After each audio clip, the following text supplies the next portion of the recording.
Hello, आपण या व्हिडिओमध्ये बघणार आहे बाबा एक असा रोड मॅप ज्याचा यूज करून तुम्ही एक लॉसेस फेजमधून प्रॉफिटेबल ट्रेडर बनण्यासाठी हेल्प होईल.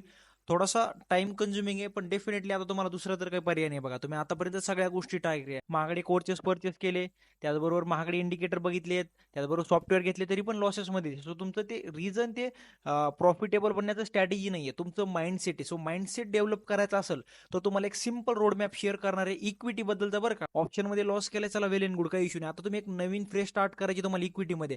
सो तुम्हाला रोड मॅप शेअर करतोय, व्हिडिओला एंड पर्यंत बघा. जर व्हिडिओ आवडला असेल तर ह्या कमेंट बॉक्समध्ये फक्त सांगा की सर मी चॅलेंज ऍक्सेप्ट केलंय, किंवा म्हणा मी रोड मॅप फॉलो करायला तयार आहे. सो मला समजा की किती जण फॉलो करताय. तो रोड मॅप खूप सिंपल आहे. तुम्हाला सांगतो सगळ्यात पहिले तुम्हाला फक्त एका स्टॉक्स मध्ये ट्रेड करायचं आहे. हे सगळ्यात इम्पॉर्टंट आहे. काय बघा, आपण काय करतोय, आपल्याला प्रत्येक दिवशी 100 तरी स्टॉक्स मध्ये ट्रेड करायची हॅबिट लागली असती बघा. आपल्याला ते नाही करायचं, आपल्याला फक्त एक स्टॉक्स पिक करा. जसं की सिंपल सांगतो तुम्हाला, स्टेट बँक ऑफ इंडिया आपण पिक केला.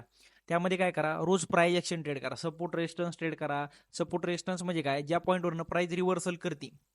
हे बघा, हे झालं. हे बघा, ह्या पॉईंटला मी काय केलंय, मी एक रेजिस्टन्स ड्रॉ केलं. ज्या पॉईंटला प्राइस जर उद्या येते 798 रुपयाला, तर एसबीआय स्टेट बँक ऑफ तरी तर रेजिस्टन्स घेऊ शकते. सो आल्यानंतर तिथं तर रेजिस्टन्स घेतील, काहीतरी बेरिश कॅन्डल बनवून तिथं आपण सेल करू शकतो. सिंपल काय, प्राइस ऍक्शन ट्रेड करा. सेकंड पॉईंट काय, तुम्हाला तिथे प्राइस ऍक्शन ट्रेड करायचं, कॅन्डलस्टिक ट्रेड करायचे, तुम्हाला तिथं पॅटर्न्स ट्रेड करायचे, रिव्हर्सल ट्रेड करा. एखादं इंडिकेटर यूज करत असेल तर करा, पण जास्त इंडिकेटर लावायचे नाही. सो काम काय असेल, trade only one in stocks, कारण की आपल्या एका स्टॉक्समध्ये मास्टरी करायची, ऍटलीस्ट एक महिना तरी तुम्हाला ट्रेडिंग करून. त्यानंतर सेकंड पॉईंट असेल बघा, की जो सगळ्यात इम्पॉर्टंट आहे. सगळ्यात इम्पॉर्टंट काय, ट्रेड ओनली प्राइस एक्शन. आता आपण काय करलो, मी इंडिकेटर मॅक्स एक ऍड करा, जसं की व्हॉल्यूम इंडिकेटर ऍड करू शकता फक्त एक कन्फर्मेशनसाठी. सो तुमचं काम काय असेल, प्राइस ऍक्शन मध्ये काय येतंय, कॅन्डलस्टिक येतंय, कॅन्डलस्टिक बरोबर. आता बघा, आजचीच गोष्ट आहे, आज टॉपला बेरिश पिन बार बघितली बघा. बेरिश पिन बार बघितलंय मी, छोटेशा आपलं जे स्कॅल्पिंगचं अकाउंट आहे धनचं, तुम्ही जर इंस्टाला फॉलो करत असाल तर मी तिथं अपडेट करतो. आज मी तिथं जवळपास 700-800 रुपयाचं एक छोटंसं प्रॉफिट बुक केलंय. इम्पॉर्टन्सी काय, की मी सुद्धा माझा डिसिप्लिन मेंटेन ठेवण्यासाठी एक छोट्याशा अकाउंटमध्ये फंड टाकून ठेवलाय. सो इन केस जर मला असं वाटतं की माझा ओव्हर कॉन्फिडन्स झालाय, मी त्या अकाउंटमध्ये जाऊन सिंपल ही ट्रिक फॉलो करतो. काय, एक स्टॉक पिक करायचा आणि त्यात कंटिन्यू ट्रेड करायचं. सो तुम्हाला सांगतो, एसबीआय मध्ये आज टॉपला बेरिश पिन बार बनली, त्यानंतर बघा 1:2 टू पेक्षा जास्त टार्गेट दिलं एकदम परफेक्टली. सो तुम्हाला सांगतोय काय, प्राइस ऍक्शनला ट्रेड करायचंय, तुम्हाला ऍटलीस्ट एक महिना या गोष्टी फॉलो करायच्या. हे बघा काय होतंय आपलं, आपण ह्या गोष्टीवर त्या गोष्टीवर जंप करत असतो माकडासारखं. माकड कसं एका झाडावरून दुसऱ्या झाडावर जातं, तसंच आपण काय करतो. हे बघा, आज आपण XYZ गोष्टी फॉलो करणार, जसं की मी तुम्हाला आज सांगितलं, आज तुम्ही माझा इंडिकेटर फॉलो करणार, उद्या दुसरीकडे जाणार, उद्या दुसऱ्याचा युट्यूब चॅनल बघणार, उद्या तिसरीकडे जाणार, वापस तिसऱ्याची एखादं इंडिकेटर बघणार, स्ट्रॅटेजी बघणार, त्याला इम्प्लिमेंट करणार, एखाद्याचा कोर्स करणार. सो काय करताय तुम्ही, जंप करताय one strategy to next strategy. त्याने काय होते, तुम्ही फक्त तुमचा वेळ आणि पैसा दोन्ही गोष्ट वाया घालताय. तर तुमचं काम काय असेल, तुम्हाला एक महिना एका गोष्टीसोबत स्ट्रिक्ट राहायचंय. म्हणजे काय, एक महिना तुम्हाला फक्त state bank of India select केलाय, त्यावर तुम्हाला फक्त प्राइस ऍक्शन ट्रेड करा, त्याच्या बाहेर तुम्हाला बघायचं नाही डोकून. सो त्यानंतरचं इम्पॉर्टंट काय असेल, two stop loss per day. हे झालं तुमचं रिस्क मॅनेजमेंट. ही हॅबिट लागली पाहिजे तुम्हाला. किंवा मी आता फक्त 2 ट्रेड घेणार आहे, आज 2 ट्रेडच्या पुढे मला जायचं नाही. समजा आता एसबीआय मध्ये जर बघितलं, तर तुम्हाला 2 ट्रेड प्रॉफिटमध्ये क्लोज झाले तरी तुमचा दिवस बंद होणार.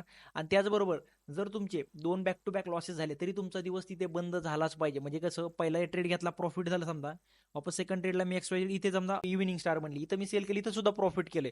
सो तुम्हाला सांगतोय, 2 ट्रेडच्या पुढे जायचं नाही. प्रॉफिट असो किंवा लॉसेस, 2 ट्रेड मॅक्स. आणि इन केस जर तुमचे back to back 2 stop losses hit होते, तर तुमचं 2% मॅक्स रिक्स असेल. इथं बघा दिसतंय clearly, 2 stop loss per day, 1% रिक्स पर ट्रेड. म्हणजे किती, 2%. कॅपिटल जर तुमचं 1,000 रुपये असेल तर फक्त 20 रुपयाचा लॉस घ्यायचा आहे. कॅपिटल 1 लाख असेल तर तुम्हाला फक्त 2,000चा लॉस घ्यायचा एका दिवसात, त्याच्या पुढे जायचं नाही.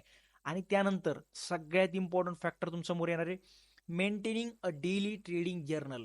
हे बघा, 90% ट्रेडर ट्रेडिंगला gambling as a career choose करता. आपण याला बिझनेस म्हणून कधी बघितलेलंच नाहीये. जर तुम्ही कोणी बिझनेस करणारा बघितला, तो काय करतो, प्रत्येक दिवशी त्याकडे जी हिस्ट्री असते, की मी आज याच्यात काय केलंय, याच्यात XYZ गोष्टी केल्यात, कशात प्रॉफिट केलंय, त्यात काय गोष्टी केल्या. सो तुमच्याकडे पण तसं गोष्टी असल्या पाहिजे. सो तुम्हाला काय करायचं, सिंपल एक वही पेन घ्यायची आहे. वही पेन घेऊन तुम्ही जे ट्रेड केलाय एसबीआय मध्ये, समजा आज मी बेरिश पिन बार केलाय, तर मी किती पॉईंटला बाय केलाय, किती क्वांटिटी घेतली आहे, किती रिस्क होतं, काय मिस्टेक केली आहे मी त्यात, ह्या सगळ्या गोष्टी तुम्हाला त्या ट्रेडिंग जर्नलमध्ये लिहून ठेवायच्या. आणि ट्रेडिंग जर्नलचं काय काम असेल, तुम्हाला समजेल की यार मी कशामध्ये बेस्ट आहे. कोण म्हणाल की सर मी XYZ कॅन्डलला मस्ट ट्रेड करतो, कोणी म्हणून सर मी रिव्हर्सल करतो. ते कधी समजेल, तर तुम्ही ह्या सगळ्या गोष्टी लिहून ठेवता आणि एका वही आणि पेन सोबत घेऊन वहीवर लिहून ठेवताल, तर तुम्हाला समजेल महिन्याच्या एंडिंगला, वर्षाच्या एंडिंगला, यार मी ह्या महिन्यामध्ये XYZ प्रॉफिट केलं, ह्या महिन्यामध्ये मी ह्या गोष्ट चांगली शिकली, ह्या महिन्यामध्ये मला ही मिस्टेक केल्यामुळे मला 10,000चा लॉस झाला. सो मला ह्या गोष्टी इम्प्रूव्ह करायच्या. ते कशाकडनं कळतील, maintaining a daily trading journal. So trading जर्नलला खूप इम्पॉर्टन्स देतो. माझं बघितलं असेल तुम्ही इंस्टाला व्हिडिओ, माझ्याकडे काय असू नये असू, मी सगळ्यांना कंपल्सरी सांगतो, तुम्ही ट्रेडिंग करा, गॅम्बलिंग करा, मला काय माहित नाही. फक्त एक काम करा, मेंटेन ठेवा. तुम्हाला समजलं पाहिजे की तुम्ही कोणती मिस्टेक करताय. इन फ्युचर तुम्हाला रिअलाईज झालं की यार मी आता रोज मिस्टेक करतोय, तर तुम्हाला समजलं पाहिजे ना कोणती मिस्टेकमुळे मला लॉस होतोय. सो त्यासाठी ट्रेडिंग जर्नल खूप इम्पॉर्टंट असेल. जर तुम्हाला ह्या गोष्टी जर फॉलो करायच्या असतील तर तुम्हाला कमेंट बॉक्समध्ये सांगा की सर मी या गोष्टी फॉलो करायला तयार आहे, जेणेकरून मला समजेन की यार किती जणांचा इंटरेस्ट आलाय की बाबा ह्या गोष्टी सुद्धा फॉलो करून मार्केटमध्ये प्रॉफिटेबल बनता येते. बघा, मला व्हिडिओ टाकायचा असता की जॅकपॉट स्ट्रॅटेजी, मी तुम्हाला रोज एक नवीन व्हिडिओ टाकेन स्ट्रॅटेजीचा, पण मला माहिती आहे या गोष्टींनी पैसा बनतच नाही. पैसा कशाने बनतो? माइंडसेटनी. माइंडसेट डेव्हलप करायचा असेल तर हा बेस्ट रोड मॅप असेल तुम सगळ्यासाठी. जर व्हिडिओ आवडला असेल तर लाईक करा, सबस्क्राईब करा आणि तुमच्या मित्रांसोबत शेअर करा. धन्यवाद.